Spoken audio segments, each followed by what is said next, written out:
మీ ఇంట్లో పిల్లలు అస్తమాట్లు ice cream కావాలని గోల్ చేస్తున్నారా? అలాంటి పిల్లలకి అండ్ వాళ్ళ తల్లులకి నా ఈ వీడియో అంకితం. ఇది ఒకసారి 2 సార్లు పెడతాం, అస్తమాట్లు ఐస్ క్రీమ్ అన్న వాళ్ళ హెల్త్ పాడవుతుంది కదా.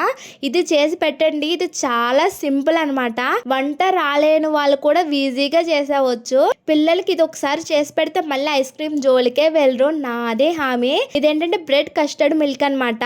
దీని ప్రాసెస్ అయితే చూస్తున్నారు కదా, ఇంక పర్టికులర్ గా చెప్పట్లేదు. దీనికి కావాల్సిన మెయిన్ ఐటమ్స్ ఏంటంటే bread, dry fruits, custard powder and milk, sugar అయినా వేసుకోవచ్చు, బెల్లమైనా వేసుకోవచ్చు. ఏది వేసుకున్నా సరే లాస్ట్ లో వేసుకోండి, ఎందుకంటే ముందేస్తే ఇరిగిపోతుంది అనమాట పాలు. లాస్ట్ లో వేసుకోండి, కానీ తక్కువ వేసుకోండి, ఎందుకంటే పిల్లలకు పెడతాం కదా. మరి తీపైనా సరే పిల్లలకు మళ్ళీ తినలేరు. ఓవర్ నైట్ ఫ్రిడ్జ్ లో పెట్టేసుకొని మరుసటి రోజు తినండి. నిజంగా ఎంత బాగుంటది అంటే చూస్తున్నారు కదా, జ్యూసీగా చాలా బాగుంటది. మా డీనా బాబుకి అయితే పిచ్చి పిచ్చిగా నచ్చేసింది, చాలా ఇష్టంగా తిన్నాడు. ఓకే అయితే అంటిల్ దెన్ బై బాయ్.